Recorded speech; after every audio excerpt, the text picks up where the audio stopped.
Hey everybody, welcome to another Punk Perspectives.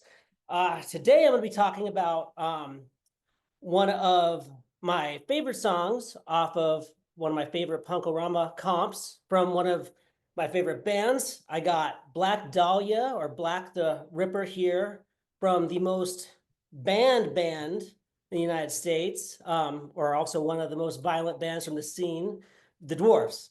Thank you, Blag, for being here. Yeah, buddy, my pleasure. Yeah. So I want to talk about the song that it's my favorite Doors song. Probably more nostalgic as well because it was the first song that really got me into the Doors. It is Better Be Women. Um, from my favorite actual album of the Doors as well, the Come Clean album. Uh, so when I first, I'll talk a little bit about how the song meant to me, and then I want to pick your brain about part about it. So I was probably like 13, 14 years old. I think it's the year 2000. I was just getting into punk rock a little bit. I was like, some of that pop punk stuff, Link, some, and then Ramon and stuff like that. And my friend gave me a Punk-O-Rama Volume 5 comp, said, hey, listen to this. This is real shit. And I started listening to it. And I remember I was skateboarding and all the songs were really great. They were hitting you fast. They're fun, lots of energy. And then this song came on, and I have to say, it's probably the most fun song on the whole fucking comp. Um, Yeah, we were always a lot more fun than a lot of the more kind of serious punk message bands. yeah, I think there yeah, were some messages there, but the main message was have a good time. have a good time. Yeah, I know. And I remember like skateboarding, and when the song came on, I had to stop skateboarding to listen to it because there was like chicks moaning in the song, stuff like this. And then as soon as it ended, I hit it a fucking again, hit it a third time. And I think I just kept, then I went back to skateboarding, but I kept that song on repeat for the rest of my night. It took me a while to get rid of over the rest of the comp. And then I went out and bought the Come Clean album, which is my favorite because it's just, what I love about the Dwarves too is it keeps everything super interesting. Like it starts right off with one of my favorite intros, how it's done, great fast fucking song. And then every song has like its own personality where it doesn't sound like it's the same song throughout the albums. Uh, Yeah, that winds up kind of hurting you in punk world. Like if you listen to the rest of the sort of epitaph bands of that era, it was very much like this is our sound. It's going to sound the same on track one as it does on track 20. The dwarves mixed it up a lot more, and there's sort of a lot of what they were calling new metal mhm. elements in there, pop punk, hardcore, noise, Yeah. humor, a lot of stuff that really didn't make it onto garage rock. There's a lot of different elements in there. Oh yeah. Yeah. I mean, that's why it keeps it so interesting. And then, yeah, the Better Be Women. Like I'll read the lyrics here in a minute, kind of go over it. But there's so many things about it. What I like is that it's such a provocative song, very fun and stuff too. But then end of the day, there's not a bad actual like word, I don't think, in the song. Like it actually No, yeah, we kept it clean so you could play it on the radio, but it's all about lesbians. So that pretty much okay. ensured it wasn't going to get played on the radio. Which I was gonna say, like I was gonna ask you, like, did you try to give it to the radio? Because how would the FCC suck on that? It's like, what would they? Because there's no bad words, but there's the moaning. Yeah, I mean, it legally could have gotten played. I think that by the time this record came out, Epitaph had largely given up on selling any Dwarves records. And so I don't believe it was shopped to radio. I think we got dropped almost immediately after the record came out. So I don't really think anybody went to radio with it in any kind of a serious way. Although that was my intention and what I was hoping for, but Okay. I don't think that particular wish came true. It was sort of somewhere on the order of the Tooth Fairy or something. Really? So let me ask you on that like little aspect, like when the songs would like, did Epitaph come to you saying like, hey, can we get a song for our comp? Or did you guys like say, here it is? I guess how did that whole back and forth happen? Well, we had turned in a complete record, and so I'm sure they had different suggestions about what would go on what. I thought we put Over You on a comp of theirs just to try and get like, hey, here's a different sound of ours, which probably wasn't the best move because, well, what did you say? Better Be Women is on the comp. Is that right? Yeah. Yeah, better be Yeah. women. Because that is more of a pop punk kind of thing and more of the type of thing that they might dig at Epitaph, and also it was kind of tongue in cheek by saying there better be women. It was like, hey, we got a feminist song, we're trying to, encourage women to be more involved with this, Yeah. whatever it was, it was these sort of nods and winks to things where you knew that it wasn't going to get utilized that way, but at least it was like, hey, come on. Why you Um, could use it? There's no swears, and it's actually very pro female and pro positive. and How come we can't do catchy this? as fuck, dude. Like it's such a good fucking song on through and through. And that's what I like about it too. It's funny you mentioned like the feminine. I remember like so I'm like 13, 14 listening to it, and there's a lot of like heavy and it's good stuff too. Like, Crass has these political songs and stuff, which make me think, but kind of always came back to being a 13-year-old boy. I'm thinking about, getting high and fucking sluts, but not that I was doing it, but it was like Better Be Women was exactly like how I think I truly felt at the time too. It's like if I went to a party, my main goal was like, is there gonna be chicks at the party? Like, that was like the only thing that I was really thinking about at Well, that that time. was everybody's main goal, and why a bunch of bands had to pretend that they were more concerned about politics than that is, an eternal mystery to me. I mean, you saw this too sort of before the pop punk era during the grunge era, which we were also a part of, and Yeah. trying to have fun and writing songs about having fun, but everybody had to have a song about how they wanted to commit suicide and how sad they were, while they sat in a hot tub with some chicks in LA. It was very it never made any sense to me. There was a lot of fronting, and, again, like I do actually think about politics. I just don't put it into my songs. And I think about gender relations. I just don't necessarily put that in any logical, reasonable, like you're reading an essay way into my songs. Like to me, and it's not just me. I mean, with the Dwarves, everybody in the band wrote songs, and our mentality was like, well, this is for the id part of your brain. This is for the crazy part. This is for the part that wants to fuck, and the part that wants to die, and the part that wants to murder, and the part that wants to Yeah. get rich, and the part that wants to have fun. That was where we were coming from. But both in the grunge era and in the pop punk era, there was a lot of guardrails up in which you were supposed to profess how important it was to you, all these other things. In the grunge era, it was a lot about existential, why am I alive? Why do I feel so miserable? Why am I so sad? In the Yeah. pop punk era, it was, how come my girl, doesn't believe in me? And, how come, I love her so much, but she loves somebody else, that those were sort of the operating principles of the pop punk era, so there was a lot of that. And with the Dwarves, I'm glad to hear that some young people responded to it the way that I wanted to. It was similar to when I heard the Ramones as a young person, and I was like, wow, this is fun. This is crazy. Like, this is what's going through my head. I was not, thinking about the Tears for Fears lyrics or whatever was supposed to be big when I was in high school. It was I had a lot more fun with that more kind of id driven rock and roll thing, and that Better Be Women is, it touches on these different things about gender and sexuality, and it touches on these things, but basically it's a girl at a party rejecting the guy and saying there better be women here because I'm a lesbian.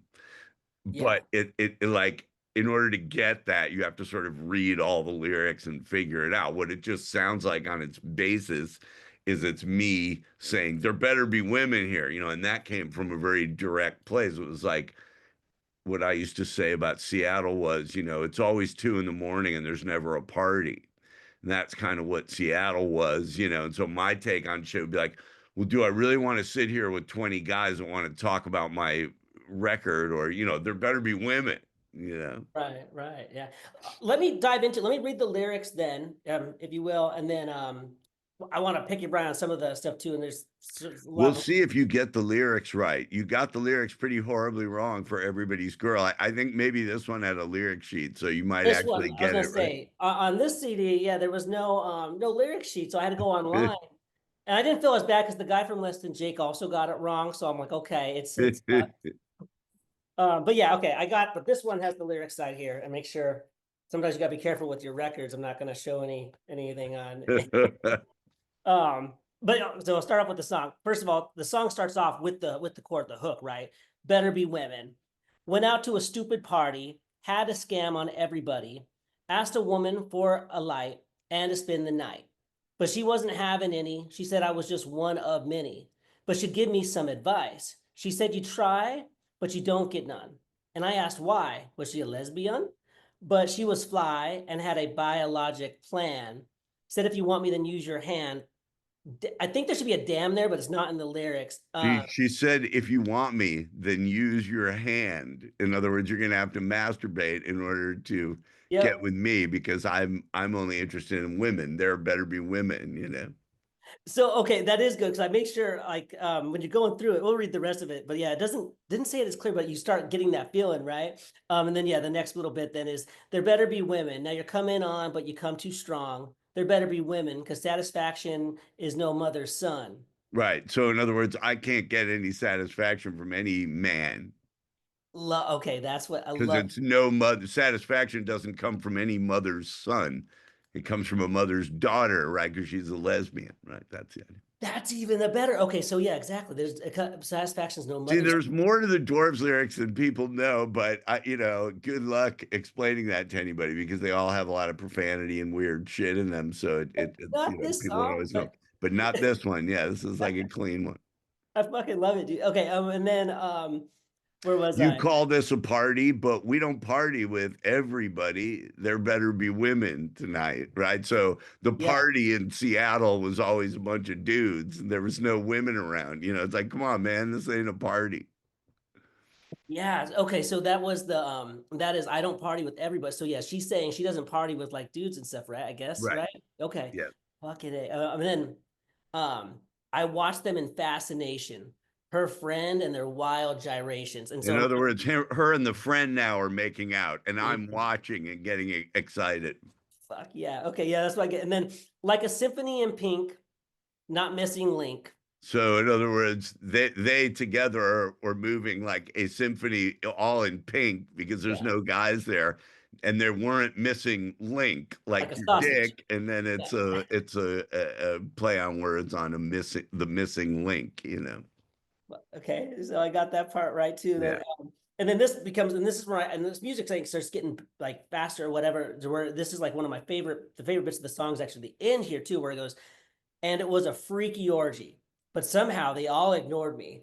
Watch my pennant start to shrink. Right. So my pennant is my dick, and now my pennant is shrinking, right? Because I was raising my pennant like, wow, this is great. These chicks are making out, but then it was like, oh no, they're not interested in me, right? So Yeah. so my pennant started shrinking. It was a freaky orgy, but somehow they all ignored me because they were only interested in each other, and so my dick my dick lost power, right? Because they were only interested in each other. Yeah, okay. See, I was thinking about like, was it like you lost confidence or were you still what? But yeah, it makes sense. It lost power of the okay. I like fucking dude. And then this next bit, I don't really hear the lyrics. I think this is when the moans start coming in, but it says, they said, don't you want it? You know we've got it. Right. Right. Okay. Are they She saying that said, to she you said, or you want it, meaning I want her, and Mhm. I've got it. I've got the pussy that you want. Yeah. But I was haunted by three-way dreams, so I was trying to get in with the lesbians, and it was tearing up the something of my fantasies, right? That Um, yeah, yeah. what, That what, lyric what, is how's my it go? favorite part. Yeah. Read the lyrics. Yeah. I So forgot that about part's this. like it all adds up to here too. And I remember screaming these like little bits out too as a kid. But I was haunted by three-way dreams, doubling the pleasures of my fantasies. And then Doubling the pleasures of my fantasies. Yeah. So I keep imagining that it's going to be the two girls with me. but the girl just keeps saying there better be women. Like she's not interested in any guy there. So really, this should be a lesbian anthem, but it never will be because it's just because it comes from me. Right. Well, that's what I think funny too, is like as like a 14-year-old kid too, this is probably where like this song may have got me into like my lesbian fetishes and porn, where I think it's probably mostly created for dude. I don't know. Yes. But I it's hope so. yes, because it gets you into it, and it's such a fucking great song. And also, here's the thing about this song too. It's where I know. So I guess first, Iota, I'll ask you this first part. Is the song true, somewhat true? Where did the writing of this song kind of come from? Like, was this like, did this event happen to you, or was it mixed? Oh boy, I'm sure it's happened to me. I don't know. I mean, but it was more, yeah, it's like, it's just that phenomenon of like, you're hitting on a girl, but she's not interested in guys. Yeah, yeah. And so, I'm sure that's happened to me many times. I don't really know offhand. but And but it, it and turns it, into a great thing. Yeah, yeah, but the overarching story, if you look at it from the male's perspective, is like all the parties that we went to where there weren't any women. And it mhm, was like, no, man, there better be women, yeah, that was how it started in my brain, but then in order to do the narration of the song, it turned into this song about how it was the woman saying there better be women. But really, generally it was us saying, hey, where's all the chicks? yeah, yeah. It's like yeah, it's so freaking cool. And it's so fun. And exactly as like a 14-year-old, it's so true too. Like this is a song, like you said, there was like other stuff too, which is great stuff, that politics, but this was like really what's cool about it is no one really wrote something like this from this perspective of like wanting to watch a lesbian orgy, but No, only the dwarves would. yeah, well, and every 14-year-old kids, friends of mine, we fucking thought about it probably all the time. And so you were able to actually put it out there. So it's a very like obviously it's not true whatever, but it's like true of the feelings, the emotion, I think at that time being a 14-year-old. And that's why, like I said, this is the best song on the whole comp. Got me into the Dwarves, got me the Come Clean album, my favorite album. um okay, so when you wrote the song, did the music come first or the lyrics? Well, I think it was that my guitar player had wrote those chords, and then I just came up with a vocal melody over it. And I think I had already come up in my mind with the idea of having a song called "There Better Be Women," about how we were going to parties and it'd be like much punk rock dudes and no women there. So that idea was floating around in my head. And when I heard his chord progression, I started running over stuff in my head and came up with that vocal melody. There better be women, and that way I knew, okay, that's the hook. And then Yeah. from there, everything else just kind of took care of itself. I filled in the vocal melody and the lyrics over those chords. Okay, awesome, awesome. And the idea of putting the moans and the chick sounds in there. So I guess one, was it really chicks making those noises, or was it Oh yeah, yeah, yeah, yeah. We always on every Dwarves record somewhere there's women moaning. There's never been one without women moaning on it somewhere. really? But Sometimes more obviously than others. Sometimes it's just part of a big noise scape. Sometimes it's to get a specific point across. With this one, the second time that pre-chorus comes up, you say, it was like, okay, how are we going to keep this interesting the second time around? That's always a struggle with any kind of song. A lot of people are just feel really free to repeat parts over and over again, or just repeat things in the same way, which is effective and which you can do. But I like to put small variations in to keep it interesting and go, oh, that third time you did it different, or oh, that second time it's got those sound effects on it, or whatever. But that's just a personal production quirk with me. I like to work stuff up a little differently, and it's supposed to be a song with a sexual theme. So putting the female moaning in there just sort of adds to that side of it. yeah, I mean, I think, for sure, it's the first song that I heard as a kid that had the moans and stuff, but like part of the fucking song, like, and then even getting older, you said this, I'm trying to, I know like maybe like Donna Summers maybe has stuff in there, or no, I guess the Stooges, Love to Love You Baby has that great that in the moaning. Donna Summer, the moaning. Yeah. Yeah, there's an old history of that, putting some noises in there. My big influence for that was Frank Zappa. He really had a lot of sound effects and variations and different things. And then when hip hop came up, they used that stuff a lot. Mm. So, I was listening to hip hop a lot throughout the Dwarves career and would borrow from that lyrically. A lot of other people would kind of put on a baseball cap and go, yo, or whatever. My influences came in a different way, and part of it was exaggerating the little skits between things and the sound effects, because that was something hip hop groups did a lot, but I really initially got it a lot from Frank Zappa and from comedy albums, Monty Python, Firesign Theater, different things like that. Talk about the skit. So this record, so it's different on the vinyl, and then the CD. Like Uh, right before Better Be Women, I think there's the woman calls in because I had forgotten about her birthday.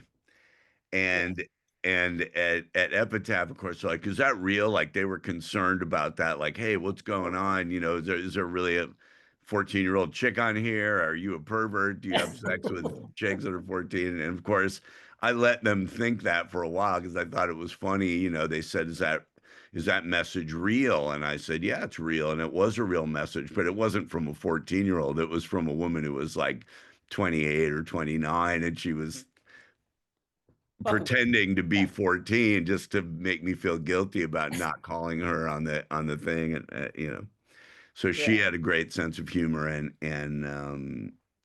yeah, it's a gag obviously, but people ask me, is it real? And it's like, well, yeah, it's real. It's a real phone message. I speeded it up so she sounded younger and she mm, wasn't telling the truth. So there's that too, but like, was it a real message? Yeah, it was a real message, so right. it was funny.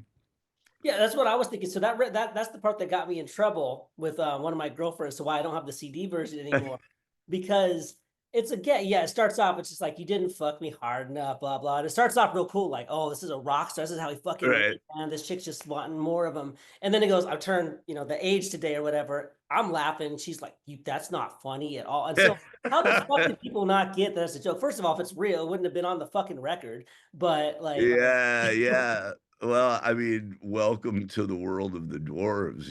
People misunderstood a lot of things and took shit seriously that wasn't real, and then other times they didn't think we were telling the truth when we were, and it was hard to tell at times, what was really going on with this band. But yeah, no sex with underage girls was actually documented there. It was just a funny message. yeah, yeah. And then I think it also goes right into like again the like funnest fucking song on the I think the album as well. You guys are a fun band, but you get that little joke first, and then it kicks right off with "Better Be Women." This turns into this orgy fucking scene, which is fun. Um, and again, like I said, I interpret it, not true in the sense of like I think all the lyrics is true, but true in the feelings again of being that young, fucking liking songs like that, and also like you said too, not being so fucking serious in a way, which is what was real nice about these, why I got into punk. Metal had like 9-minute songs about Alexander the Great. No, I want a fucking 2-minute fucking song. Better be women. I can freaking burn it out. Let me. How many renditions did you have? Like, did you take a lot of writing to? Do you remember how long it took you to write the lyrics for the song? Or It didn't take me that long. I mean, I kind of knew what I wanted to say. Mhm. A lot of times I work from the chorus out. I think in this one it was like that. I think initially when it was written, it didn't have the chorus at the top, but I made him go do just get the phrase at the top because it takes a long time to get to the chorus. And I have a thing about that, that's why sometimes I'll open with the chorus or just the instrumental of the chorus, or if depending if that's catchy, or just like in the case of Better Be Women, just a one line from the chorus instead of the whole thing.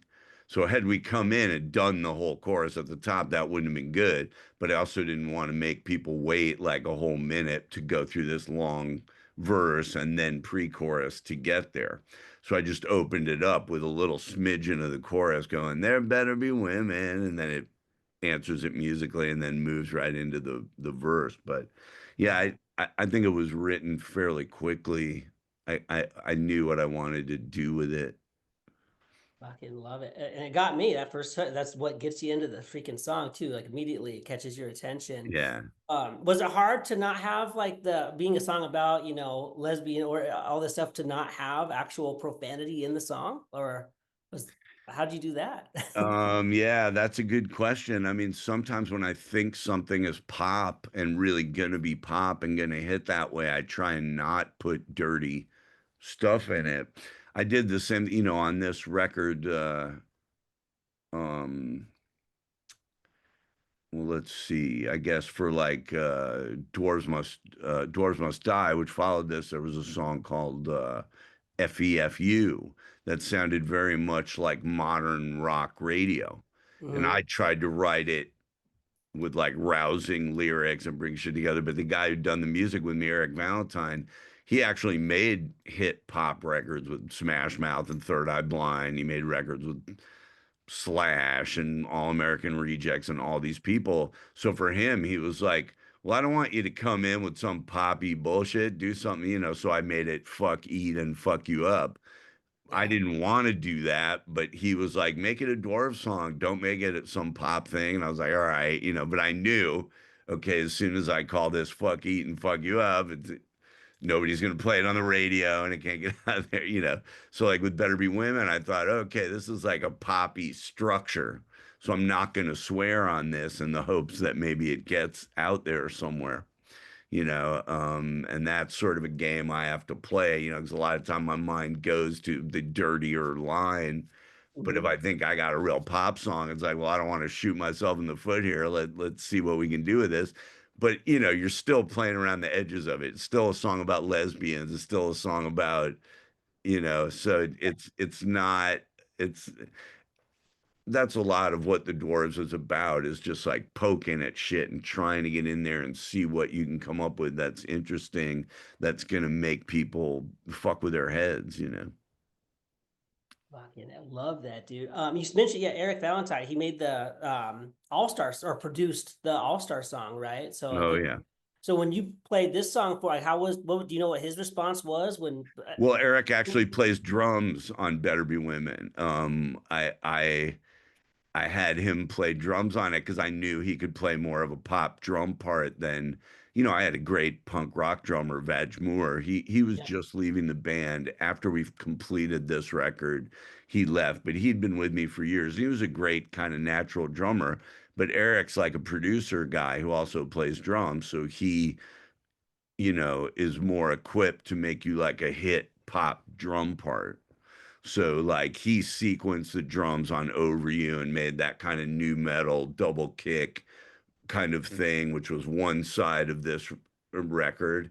And then the other side of this record was the very pop kind of stuff, like how it's done, or Better Be Women, or Come Where the Flavor Is. All those drums were more coming from Eric. But then on the Okay. rest of the record, it pretty much comes from Vag. So there were songs that I'd already picked out as like, this is a little poppier. Let's try and get like pop drums on here and see what we can do.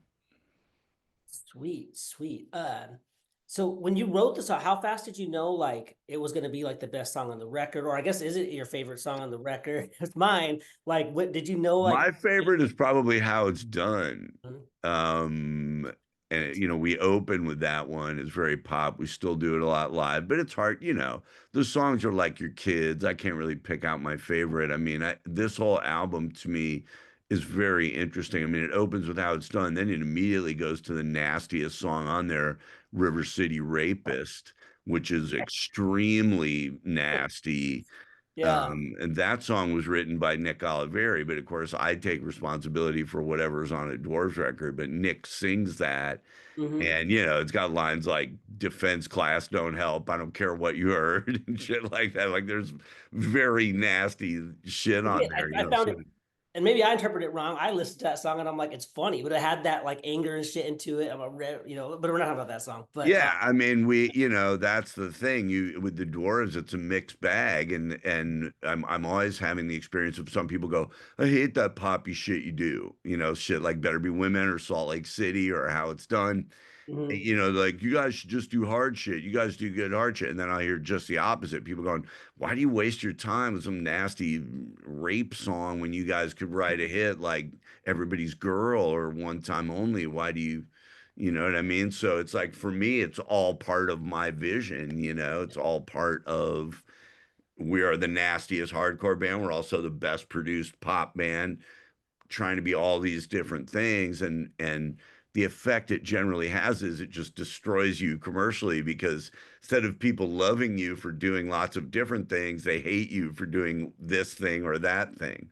When we came up with like a hip hop type song, a Massacre, people got mad at me like it was a sellout. It's like, how is this a sellout? Everybody's looking to this record for like pop punk, and then I do a hip hop jam. Like it's not like all of a sudden everybody from hip hop came and embraced me, you know what I mean? So it's very like, there's always a lot of variety in the Dwarves, always a lot of different influences and sentiments, and that's just part of what makes us a cool, but ultimately sort of small time band is that we have very big time ambition about making amazing records, working with people like Eric Valentine or Josh Freese, Nick Oliveri, these different big name guys, having big name guests with Dexter Holland and these people. And yet at the same time, to make a record with nudity and profanity and hardcore punk and it's just all about hitting all of these different things, and it's kind of too much for any one person to handle. See, that's why I love it though, because for me, it keeps the, like we just talked earlier, every fucking song is different. And I think most Dwarf albums, first of all, like disclaimer, there's not really a bad Dwarves album, in my opinion. Like every song, every album is fucking really fun. They have the hot chicks, catch your eyes. There's that little dwarf dude almost on every other album. Just so you get the comedy and that rock and roll shit and with it. And then, yeah, exactly. This album, it's what keeps why I like it. One, it's was for my ADHD brain. I was able to get through it all. But yeah, exactly. You have like some fucking like metally fucking thrash crust, whatever you want to call it. But yeah, you guys do everything. So it's, and like Punk Yeah. has everything. The Ramones was a pop band, at the end of the day, weren't they? Like, but Yeah, well, the Ramones was a huge influence on me and just a band that means a lot to me.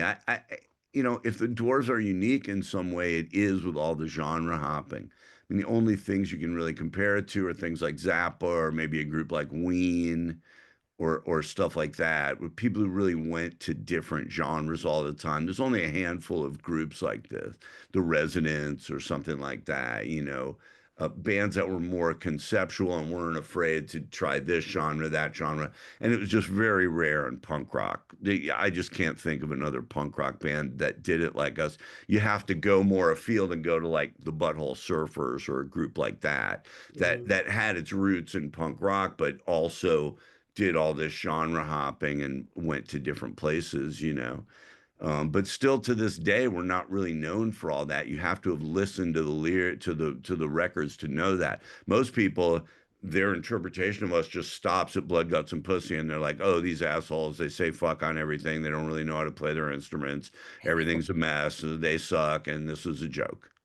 And that's kind of where it sat since 1989 or 90, of that being the general assessment of the band. And then other people have the general assessment of, oh, yeah, these are like the pop punk guys that did Everybody's Girl, because I heard that off this comp. They didn't have the album, but they had a comp. Yeah. So there's sort of two sides of most people's interpretation of the Doors, and both of them are just very incomplete. If you actually listen to the music, there's mid-tempo rock, there's hardcore, there's pop punk, there's noise and experimental, there's real like 60s garage rock and rockabilly. There's just all these elements that are not accounted for in the kind of, labeling of the band, Yeah, fuck it. I know your time's valuable, so but I did want to ask you on that because one thing that's cool about your guys' band too, when I read the history, correct me if I'm wrong, it's like where a lot of bands like wanted to be a punk band or hardcore band, they did it. Punk rock kind of found y'all, right? Didn't you guys start off as like wanting to do more garage, and then eventually you said something like, "Are we a Yeah, punk?" we were like a 60s garage band. But we were like high-spirited dudes from Illinois, so we were always getting in a fight or trashing someplace or getting too high and not being able to play, or like this shit would happen. And one day I would just kind of turn around and look at the guys. It's like, we're a punk band. You Yeah, know what I mean? Like I'd been seeing punk bands for years and was very influenced by, the Misfits and the Ramones and a lot of bands, I saw every hardcore band coming up, a lot of them. I saw Minor Threat. I saw, just everybody, So at a certain point, I realized like this 60s shit can't hold us all because all the 60s people and 50s people, they were all kind of like playing dress up, It was like, hey, I slicked back my hair, I'm 50s, or hey, I got this striped shirt, I guess I'm 60s, And for the Dwarves, it was just like, shit, dude, we're already scamming on your girlfriend. We trashed this dressing room, and now we got in a fight with your manager. Like we're just a punk band. yeah, Like, not. It's the only thing that's gonna work for us. fuck, dude. Yeah, I think that's so I guess anything else like that you can think about with like better be women, like I guess what is Eric you? Valentine played a huge role in it. Holy Smokes was the guitar player that came up with the chords. It was a good song in terms of having a breakdown, instead of kind of going to a guitar solo, it just goes to a breakdown, which I think is cool. It didn't need a solo. But it did need a breakdown, so it all kind of happens at the right time. Yeah. And but it's when the breakdown comes in, after the pre-chorus, you want that chorus again. Like the Right. whole song only has two choruses in it, which is the other reason why you really need to state it at the top, so that there's one more and it happens and you wrap your brain around it, but it's not the complete chorus. So it just sort of comes in with "there better be women," and so you get that in your head at the beginning. Then there's one chorus, that there's like verse, pre-chorus, chorus. Then there's again, verse, pre-chorus, and you're expecting that chorus to come in, but it doesn't. Goes to that breakdown, and it really makes you wait for it and wait and wait and wait. And then when that last chorus comes in, you really want that chorus bad. And so that whole chorus happens, and then it just goes out as an outro on that "there better be women" phrase. So I think it's well put together in terms of it remains a dwarf song because you don't repeat stuff that much, but Mhm. it's structured enough like a standard pop song that you can wrap your head around it in that level. If they would have played it on K Rock like they should have, it would have been the right number of minutes and it could last, it came in at like just over 2 minutes or something. So it just was enough, and it was, I mean, it's very, I'm very proud of that song. I think it was put together pretty ingeniously and it's a good Yeah. group effort. And, I think that's the first one where Eric actually played drums for us. Um, yeah, just a fun record, Yeah, fun record for sure on that. And so you did try to put it on the radio and like was it like who held it back from not going on there or Oh, well, I mean, you could write a book about that. It could have just okay. been that they didn't like it. But I mean, it was Epitaph's practice to bring stuff generally to K Rock and see if they'd play it because they'd had luck with the Offspring record and different things. But I think with our first record, I think they tried to push Everybody's Girl at them and maybe One Time Only, and it didn't fly. And so I think Epitaph just kind of made up their mind, oh, these guys are never going to go. We'll Uh, take this record and then we'll just drop them. And that's what they did. Like I turned in this record. We went and did a Punk-O-Rama tour for about a month. We came back, they dropped us. So I don't even think it was taken aggressively to radio by anybody. I don't think anybody I don't even know that radio rejected it. I think the label rejected it. Fuck, dude. Because that like Punk-O-Rama 5, that comp, first one I got, it's the best song. It's the standout song, I think, on the whole record. It's the funnest song. Like every other song, you got these other Oh ones. yeah. So fun. Punk-O-Rama 3, I think, was the one that had Everybody's girl. Everybody's Girl, and that too. I mean, I really thought that I had stumbled on the best produced shit Epitaph had, and they were going strong at that point. I really thought that they would get behind it, but it worked more like a lot of the other bands that were already on the label just had a bigger fan base than us. They just were already plugged into that whole pop punk thing or street punk thing. So you kind of had the Rancid kind of bands, Rancid, Dropkick Murphys. It was all the street guys going oi oi oi, and they just boom, moved hundreds of thousands of records just to their fans. And then with the poppier stuff, you had the pop punk bands and the kind of whoever that was, no effects, Pennywise, these different groups, and they Mhm. also already had 100,000 200,000 fans that moved their shit to, so the records really moved, and then they'd spend money on it and do whatever. And with the Dwarves, we were really looking to the label like, okay, what can you do with us, and it was like, oh, K-Rock didn't grab it first time around, so you're pretty much fucked forever, we'll see you later. Damn, damn. you know I I like mean, that too. nobody said that, but looking back, that was kind of what Kind of how the what feel was. happened. Yeah. Mm. No, Damn. nobody was going to sit there and stroke this band along. It just seemed like too much trouble. We weren't cute. We didn't have those elements. We didn't have the like, hey, we went to high school with everybody in California, and so you're going to love us, and we wear the right board shorts, and we're like it just wasn't going that way. And I think they saw that, and it was just like, yeah, whatever. We took a chance on this because it sounded good, but nobody cares, and fuck this. It's on Greedy now, right? That's why I see there. Yeah, everything got reprinted with us. Nobody really cared about holding on to our records. I cared about it, and I put them out on Greedy, and they're good.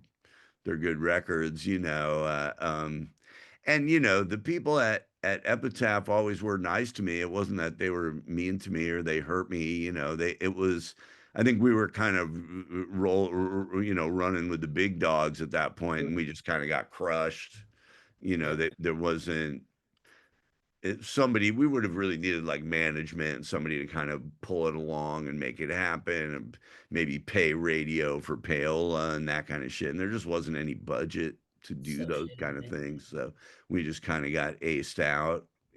But I still get along with some people at Epitaph to this day. The label before Sub Pop really fucked us very badly and didn't give us Nice. anything and was kind of shitty to us all down the line. So there were Yeah. different labels that kind of went different ways. At least Epitaph was California, which we were, and punk, which we were, which was fine. Um, Sub Pop was just like they just never, Never. never They even would put us on a compilation album. They were just embarrassed of us and scared, and everything was just kind of weird. I have a question, rumor mill, on the Sub Pop thing. There's a rumor amongst friends and stuff that the Dwarves wrecked, vandalized a Sub Pop studio, and you guys wrote like you owe money or something. Is that true, or what'd y'all Yeah, do? no, that wasn't a rumor. That was actually true. Well, we spray painted that in their office. We Because were they weren't fucking with paying. them. Yeah, I mean, we were just very high spirited, hard to control. Yeah. And they did owe us some money, and we were just fucking with them. I mean, I felt we had a good relationship with them. I felt we had a good relationship with labels generally, but Hmm. I was oblivious. I didn't realize what management was or how management interfaced with labels or why you might need that or why you might advocate for yourself in a different way. Like I didn't really even know what to ask for. I'd be in there like, "Hey, how you doing? You like this record I made?" Like, "Yeah, we like this record you made." Like, "Cool." I mean, that was about it. I mean, I didn't know what to ask for, what to try and do. I didn't know what different kinds of promotion was. I didn't know anything. Yeah. Yeah. Very trusting, I guess, of it at the time. Yeah.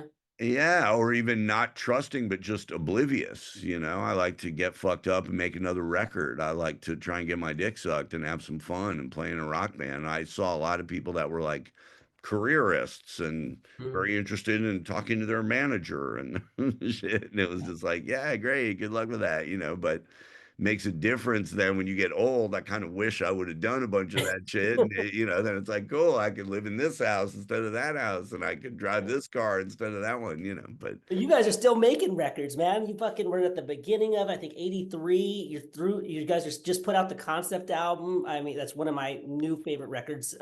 yeah, I was very proud of Concept Album. I mean, that's how things turned out well for the Dwarves. I think people who got a lot of love from management or record companies really became reliant upon that. And then Yeah. when the inevitable dropping came, they were crestfallen. A lot of the people I knew from that era are drug addicts, alcoholics, because they're so miserable that those were the greatest days of their life. And for me, it's like those weren't the greatest days. I Yeah. I How did couldn't you get shit. survive it, man? Like that's the Yeah. other thing too, just you didn't Yeah, it just was tough to survive it money-wise. It was tough emotionally, getting dropped from things or getting rejected from things or not being allowed to join things, catching a lot of flack from like people who should have known better, whether it was feminists not understanding that I don't hate women, and I always worked with women and women artists and women singers and women, dentists and lawyers and all kinds of people. And I yeah. didn't harbor any of those kind of feelings, but people judge what they see. People judge a book by its cover. That's just the way that you do it. And so all these assumptions were made that we were stupid, or that we were mean, or that we were bad, and then you'd see the opposite thing happen. Well, but that dude's a junkie, and you gave him $1 million, and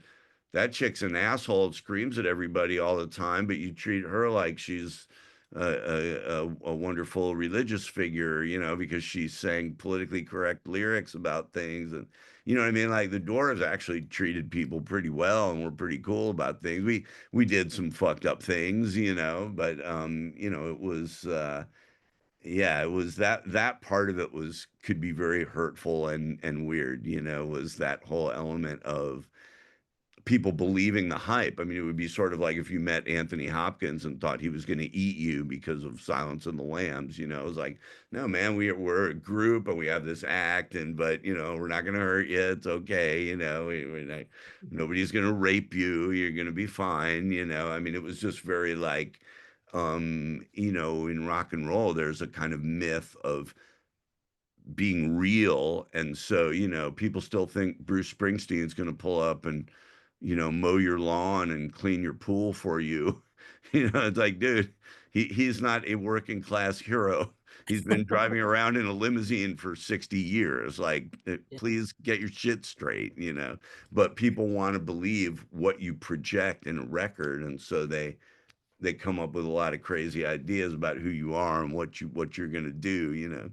Yeah, yeah, it's weird, especially with punk rock, with how like, which why I got into it too, is this, place of like self-expression. I was kind of misfitted, didn't really understand. And that's like you either got it or you didn't. But being from that same world for like the PC shit kind of coming into there, it's weird because it's like there's songs about necrophilia from TSOL, and it's like they obviously get that. Like, but then all of a sudden this weird thing happens where it's like you don't fucking Yeah. get it, really? Like, what the Yeah. fuck? It's so from The that the world. Yeah. yeah, the more real you seem, the less people get it, and then you gotta kinda turn around and be like, "Hey, it's we're just having fun with this." It's like, "Really?" So, yeah, I mean, that was definitely part of it. Um, I wouldn't have it any other way. I mean, these are the songs I wrote, these are the friends I hung out with, these are the rock and roll experiences I had. The Yeah. labels did what they labels do. They're basically a bank, and you borrow some money from them and hope for the best. And, radio got it wrong on us, but then, things like subscription radio came up and Sirius, and people realized, oh wait, this is actually good to listen to. And we got a lot of play in movies and TV because it was like, oh, our shit actually sounds good Yeah. in a way that the stuff that's been hyped more didn't. And it was like when it came to just a music supervisor, they go, well, we want to use the song that sounds better.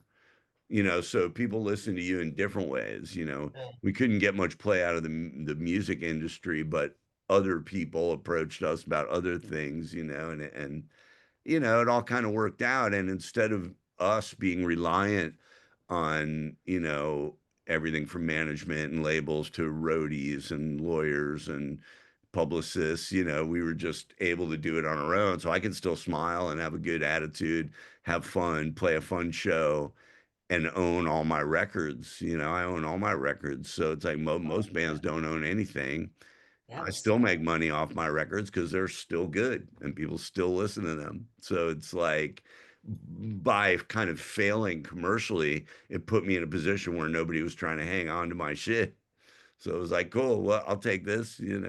truly do it yourself, that punk rock ethos, man. Like that Yeah. can't be more fucking punk in my world either, dude. Like that's I love that. And I remember, yeah, there's a movie, isn't it a Jim Carrey movie with your songs in it? Me, Uh myself, and Irene, they sing the song Motherfucker, which was actually written by our original bass player, Saltpeter, who was great. And he did a lot of stuff for SpongeBob as well. That's why I sang Do the Sponge on the first season of SpongeBob, which was fun. So yeah, we've gotten to touch on things in yeah, different ways, yeah, but always kind of kept the band sort of underground and yeah, I'm very yeah. happy with the way things turned out. I think it's a fun band, uncompromising.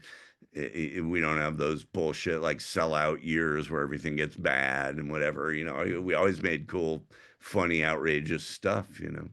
Yeah, you do your shit your way, and it's um yeah, you guys fucking rock it too. I'm excited because I believe coming up, I'm in Phoenix here, and one of the first shows I saw of y'all was I think 2005, 2006. You played with Gwar, which introduced me a little bit to that band, the metal band. I don't like metal too much, but they're all right. It's happening again in That's October, right. I think, right? We'll be in Tempe on October 20th with Guar and Helmet. So very much looking forward to that. I always loved Guar. I thought it was a fun band. Helmet got a great audience with them. I think it's a lot of different kind of music. Helmet, Guar has their maximum kind of theater thing. And Helmet's very musical and complex. Dwarves are very simple and minimal. So I think it's Yeah. a cool show. I think it's going to be really fun.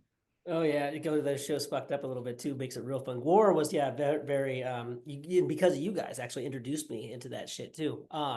So I just gotta thank you so much, dude, for everything you fucking put out there. And you do again everything. I've read the Nina books and I like the Ralph Champagne solo stuff a little bit. It's Well, country, so thank it's you not so as much much. the dwarves my Thanks shit. for talking to me. I appreciate it. Yeah, Ralph Champagne. I just made a batch of Ralph Champagne Christmas songs, Yeah. doing like the Grinch and a couple other things, and yeah, like I got a new Ralph Champagne thing in the can that sounds like an old Burt Bacharach record from the '60s. So I just keep jumping in different genres, doing different things, trying to surprise people and have a good time with it, and I appreciate you being a fan and listening, buddy. It's good on you.